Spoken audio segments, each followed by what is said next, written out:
नमस्कार विद्यार्थी मित्रांनो. तर या लेक्चरमध्ये आपल्याला हार्मोनिक आणि ओव्हरटोन, हार्मोनिक अँड ओव्हरटोन ही जी काही कन्सेप्ट आहे तर ती अभ्यासायची आहे. तर जेव्हा ऑब्जेक्ट हा त्या ठिकाणी त्याच्या फंडामेंटल फ्रिक्वेन्सीने व्हायब्रेट होत असतो तर त्याला आपण त्याचे हार्मोनिक असं म्हणतो. आणि त्याचे इंटिग्रल मल्टिपल जे काही असतील तर त्या इंटिग्रल मल्टिपलला आपण integral multiple of fundamental frequency or harmonic called as overtone. मग त्यानंतर आपल्याला एंड करेक्शनवरती बोलायचं आहे. बघा, एंड करेक्शनवरती बोलायचं आपल्याला. What is mean the end correction? End correction, आता एंड करेक्शन म्हणजे नेमकं काय? What is the end correction?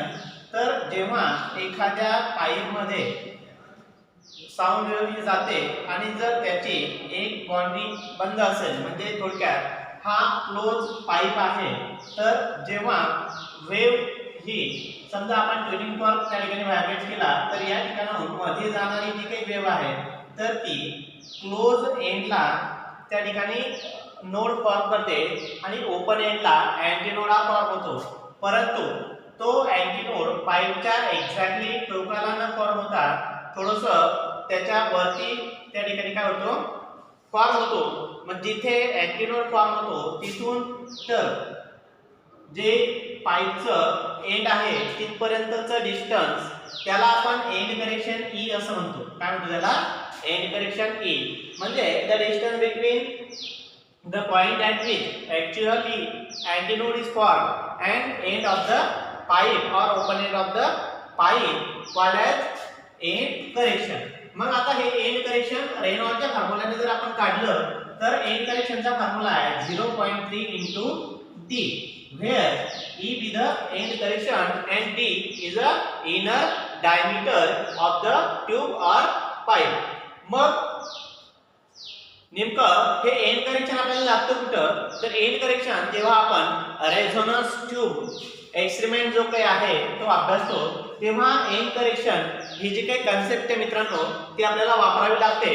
म्हणजे length of the air column, बघा, length of the vibrating air column.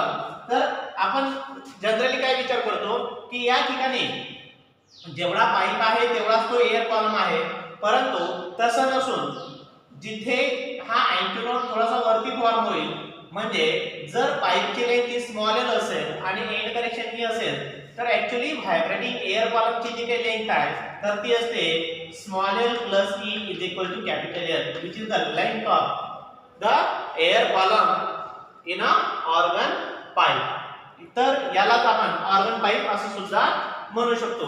मग आपल्याला जो स्टडी करायचा आहे तर आपल्याला study of modes of vibration, बघा, study of modes of vibration in a air column याच्यावरती आपल्याला बोलायचं आहे. Study of vibration of air column in a pipe. तर त्याचेही दोन भाग पडतात प्रामुख्याने.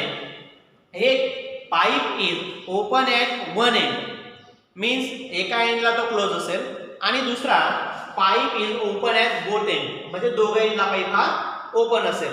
मग त्याचा स्टडी करत असताना आपण काय कसं जाणार तर ते आपण बघूया. स्टेप बाय स्टेप आपण पुढे जाणार. तर study of air column in a pipe, किंवा त्यालाच आपण म्हणणार vibration of air column in a pipe close at one end आणि ओपन ॲट बोथ एंड, असे आपल्याला दोन प्रकार त्याचे बघायचे. बघा, vibration of air column, vibration of air column in a pipe close at one end. बघा असं. मग आता जर आपण पाहिलं तर ज्या ठिकाणी एंड हे ओपन असेल, बघा, जर आपण काय म्हटलं ओपन एंडला काय फॉर्म होतो, अँटीनोड फॉर्म होतो, कारण की त्या ठिकाणी मॅक्झिमम फ्रीडम जे काही आहे बघा, मॅक्झिमम फ्रीडम त्या ठिकाणी त्या पार्टिकलला व्हायब्रेट होण्यासाठी असतं. मग आपण असं मानलं की या ठिकाणी हा जो पाईप आहे तर हा एवढ्या लांबीचा पाईप आहे ज्याची लेंथ आहे L असं आपण म्हटलं. आणि इथे जर याच्या थ्रू ट्यूनिंग फॉर्म मधून जर समजा त्याला व्हायब्रेट केलं तर एअर कॉलम जो व्हायब्रेट होईल तर तो व्हायब्रेट झाल्याच्या नंतर अशा पद्धतीनं व्हायब्रेट झाला असं आपण मानलं की जशी समजा एखाद्या फिक्स पॉइंटला जर स्ट्रिंग अटॅच केलेली असेल आणि तिला जर आपण जर्क केलं, तिला झटका मारला तर ती काय होते की या ठिकाणी त्या स्ट्रिंगचं रिफ्लेक्शन हे असं होते बरोबर. तर त्याच पद्धतीनं इन दॅट सिमिलर मॅनर आपण असं मानलं की इथे जाणारी जी लॉन्जिट्युडिनल वेव्ह असेल ती पण रिफ्लेक्ट होईल. परंतु या ठिकाणी जर अँटीनोड आपण म्हटलं की ओपन एंडला फॉर्म होत आहे तर क्लोज एंडला काय फॉर्म होईल, इथे या ठिकाणी नोड फॉर्म होईल. बघा क्लोज एंडला काय फॉर्म होईल, नोड फॉर्म होईल.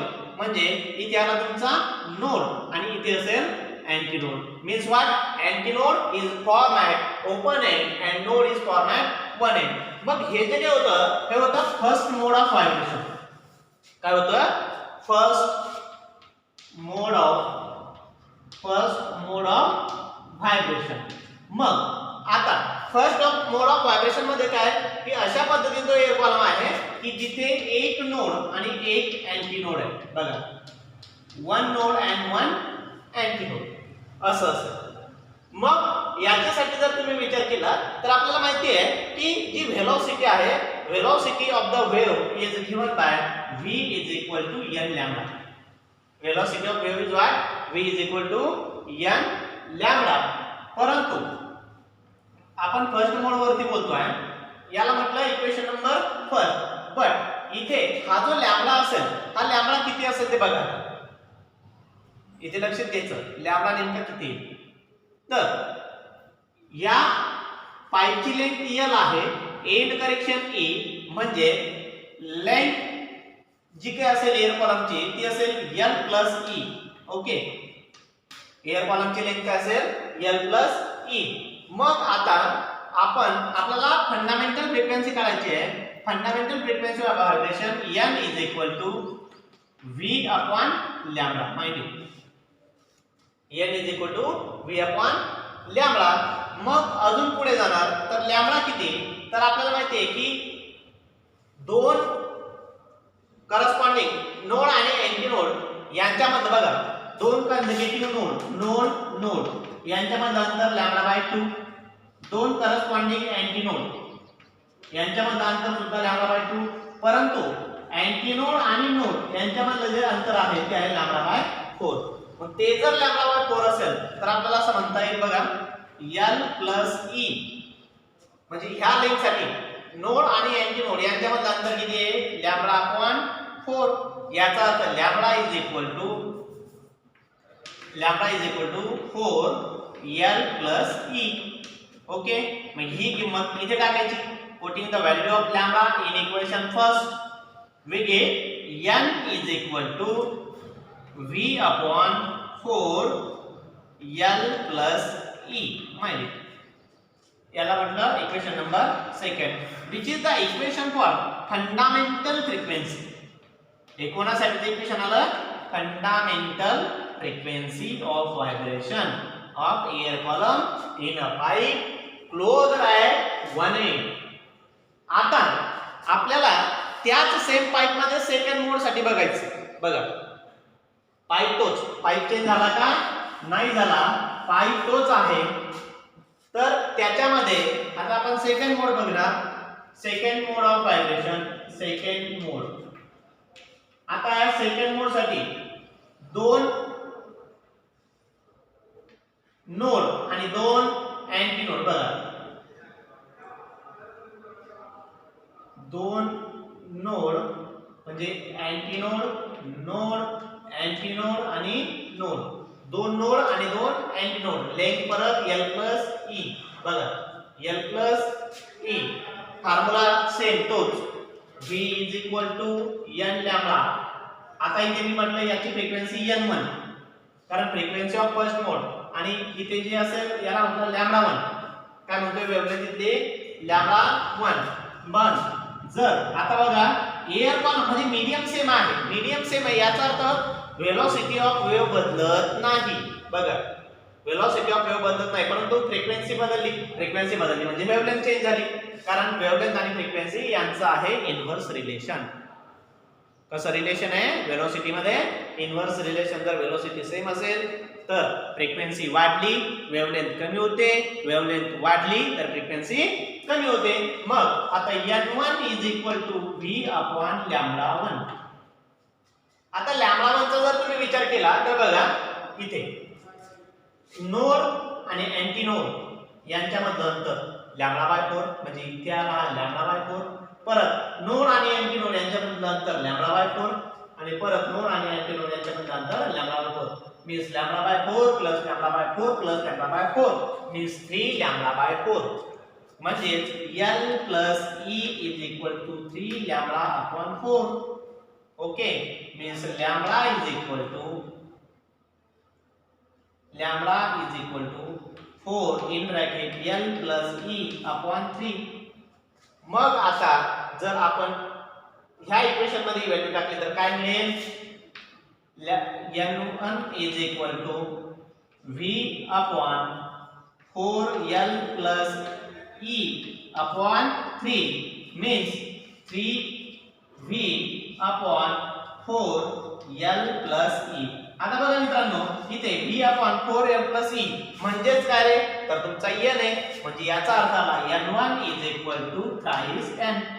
बघा n1 is equal to thrice n. हे कोणासाठी होतं? सेकंड मोड साठी. आता थर्ड मोड साठी जाणार बघा. ती third mode of vibration. For third mode of vibration आता त्याच्यामध्ये जसं इथे one node one anti node, second mode मध्ये होतं two node two anti node. आता इथे 3 node 3 anti node, 3 node anti node, node anti node, node anti node आणि node. बघा लक्षात घ्या. आता लांबी एअर कॉलमची बदललेली नाही, लांबी तीच आहे सेम L plus E, फक्त मोड ऑफ व्हायब्रेशन बदलताय. परत आता इथे वेलोसिटी v n2 λ2 म्हणजे n2 is equal to v upon λ2. परत आता बघा इथे दोघांमधलं अंतर नोड आणि अँटी नोड मधलं λ/4, परत λ/4, परत λ/4, परत λ/4 आणि परत λ/4 म्हणजे 5 वेळेस λ/4 चे एडिशन करायचे. म्हणजे λ/4 plus λ/4 plus λ/4 plus λ/4 plus λ/4 means 5λ/4.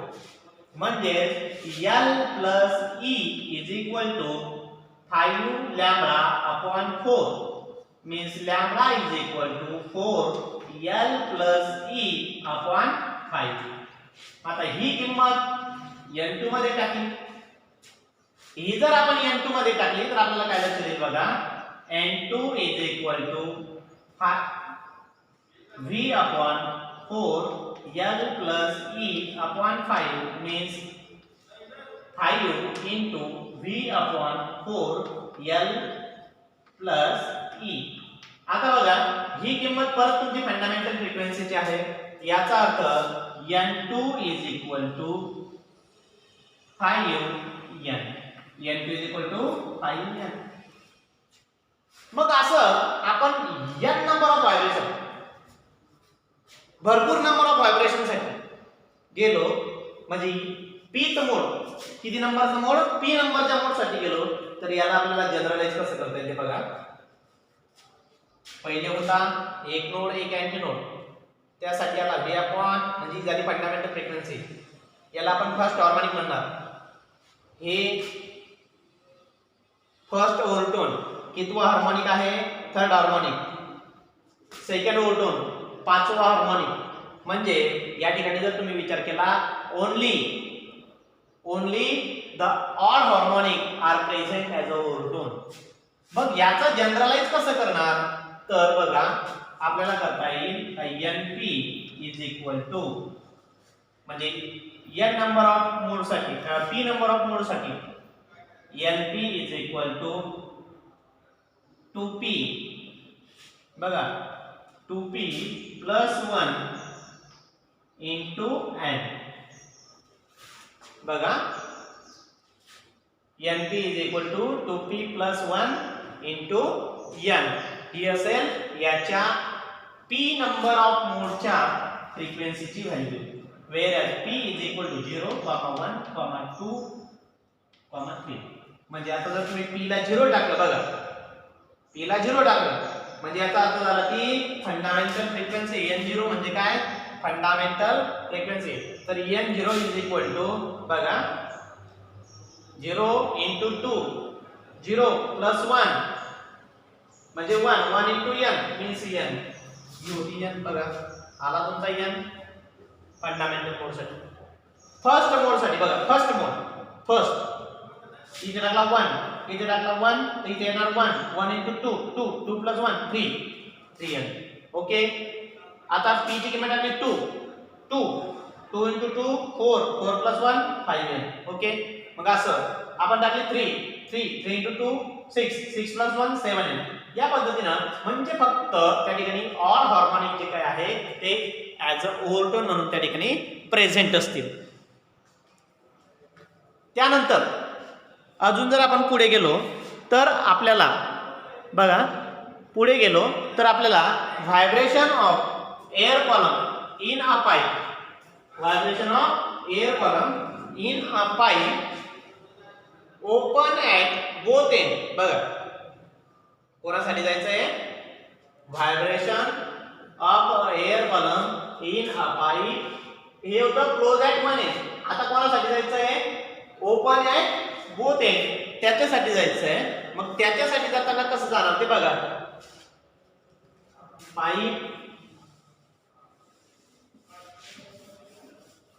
Open at both end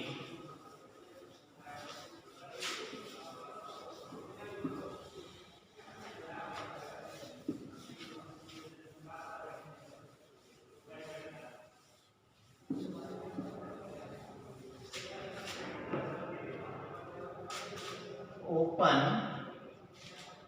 at both ends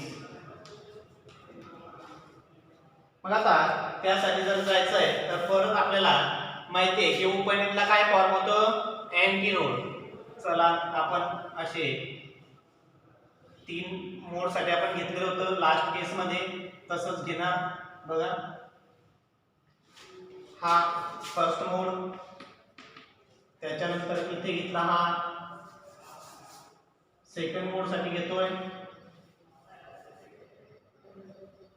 आणि हा घेतोय थर्ड मोड साठी एक गोष्ट लक्षात ठेवायची की पाईपची लेंथ बदलत नाही आता फर्स्ट मोड ऑफ व्हायब्रेशन याच्यामध्ये एकच नोड असेल किती नोड असतील एकच नोड असेल म्हणजे तो येणार ह्या पद्धतीनं एक नोड बघायचं लक्ष द्या ओनली वन नोड मग इथे पण ई असेल आणि इथे पण एंड कनेक्शन असेल आणि याची लेंथ असेल एल याचा अर्थ टोटल लेंथ किती झाली पाईपची एअर कॉलमची लेंथ असेल तुमची एल प्लस ट्वाइस ई किती असेल एल प्लस ट्वाइस ई आता इथे बघा नोड अँटीनोड आणि अँटीनोड इथे म्हणजे याचा अर्थ first mode of vibration first mode of vibration एक नोड आणि दोन अँटीनोड सेकंड मोड साठी आता इथे बघा इथे असणार 2 नोड आणि 3 अँटीनोड बघा 2 नोड आणि 3 अँटीनोड हे झालं सेकंड मोड साठी आणि थर्ड मोड साठी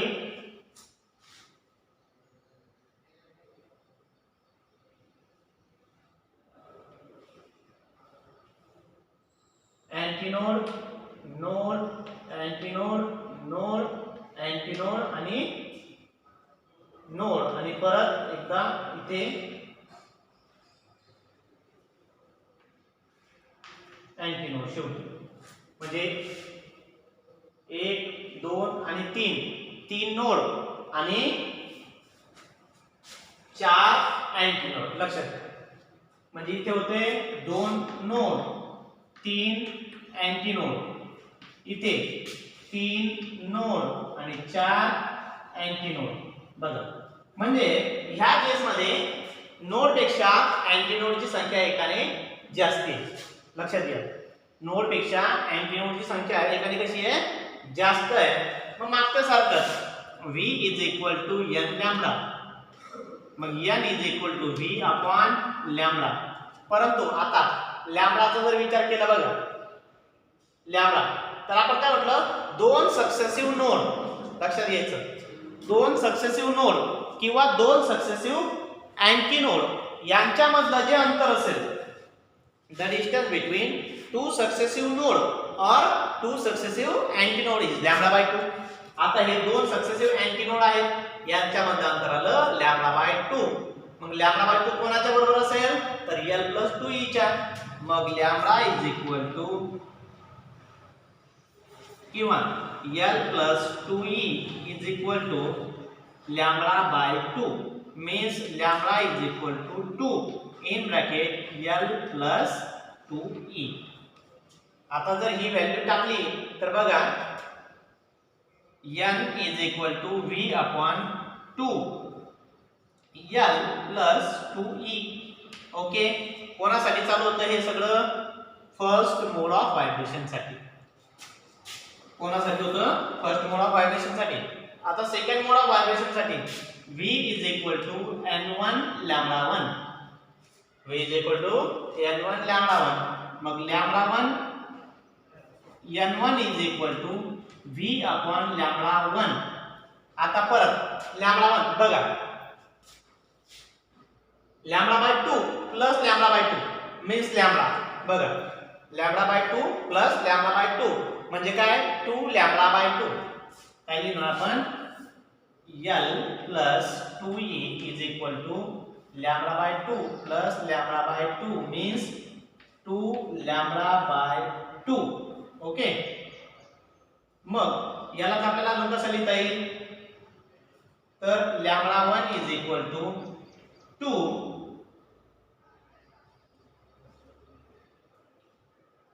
l प्लस 2e अपॉन 2 म्हणजेच n1 is equal to 2v upon 2 l plus 2e.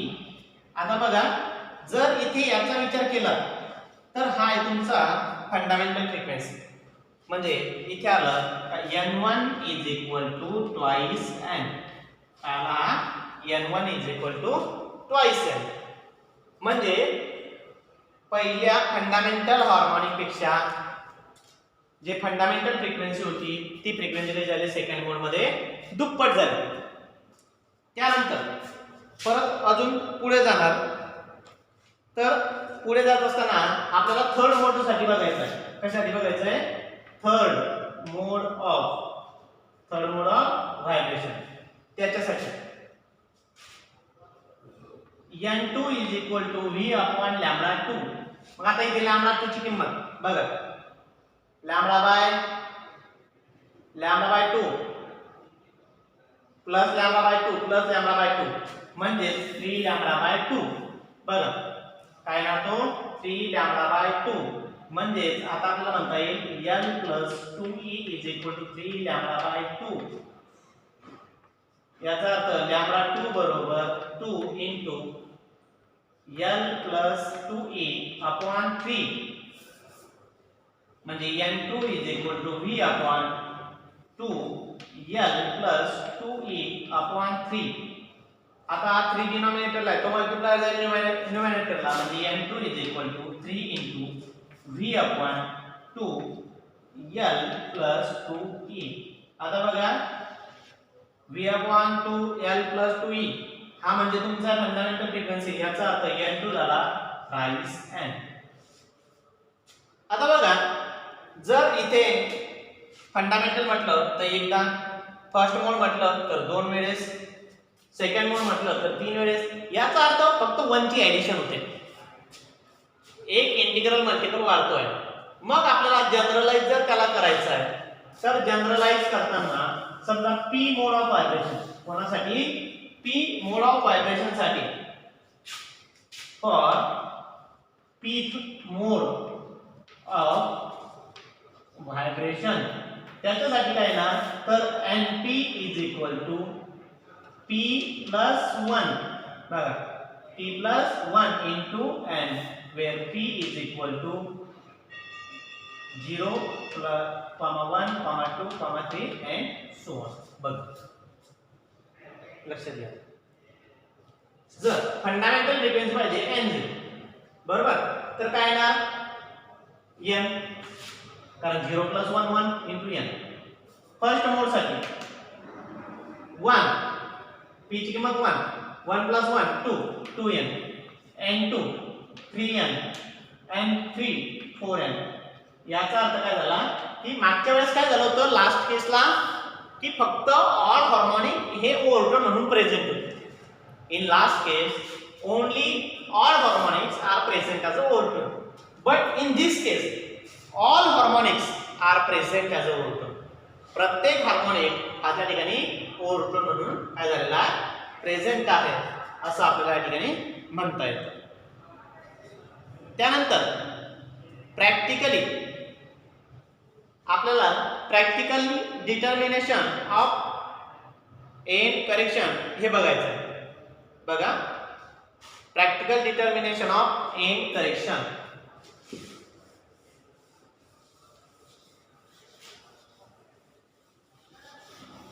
कुणाला काही शंका नसावी. I hope that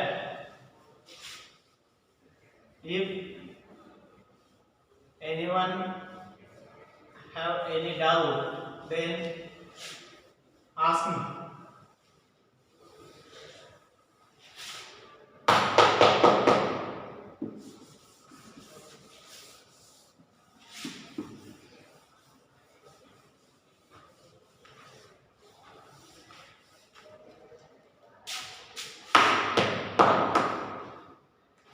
Practical determination of a correction. Practical determination. Practical determination of end correction.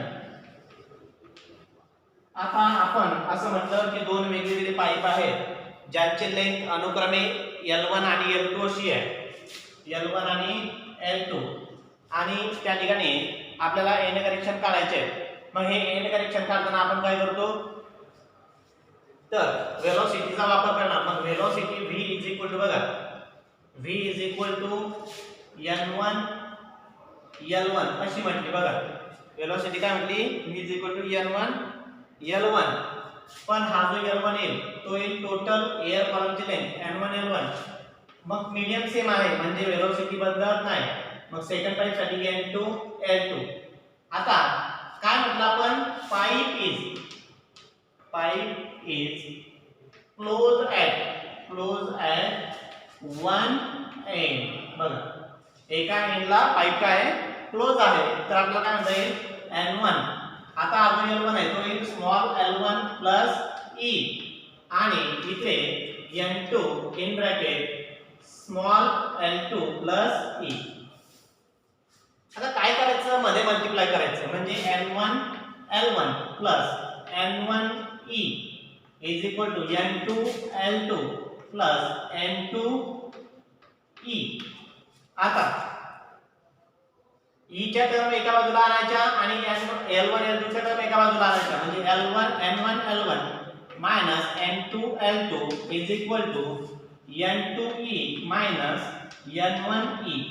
आता e गेट कॉमन म्हणजे n1 l1 minus n2 l2 is equal to n2 minus n1 minus into e means e is equal to, बघा e is equal to n1 l1 minus n2 l2 upon n2 minus n1 किंवा n2 l2 minus n1 l1 upon n1 minus n2. हे कोणासाठी आलं? Pipe is close at 1 end. बघा formula काय आला हा practically. त्यानंतर जर पाईप हा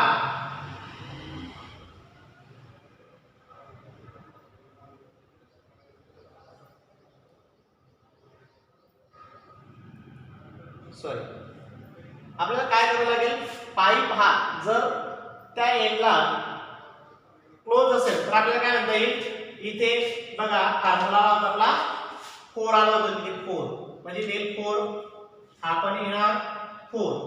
pipe is close at 1 end त्याने 4. आता हा 4 जर सगळ्या ठिकाणी आहे तर तो काय होऊन जाईल? कॅन्सल होईल. आणि तो जर कॅन्सल होतोय तर आपल्याला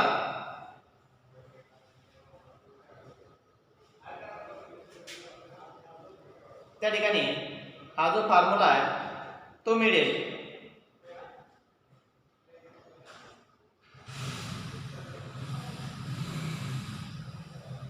या पद्धतीने आपल्याला तो फॉर्म्युला मिळेल.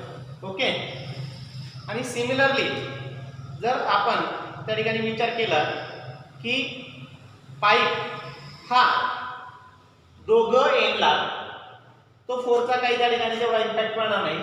दोघं एंडला जर त्या ठिकाणी ओपन असेल बघा ओपन असेल दोघं एंडला ओपन ॲट बोथ एंड्स तर काय होईल?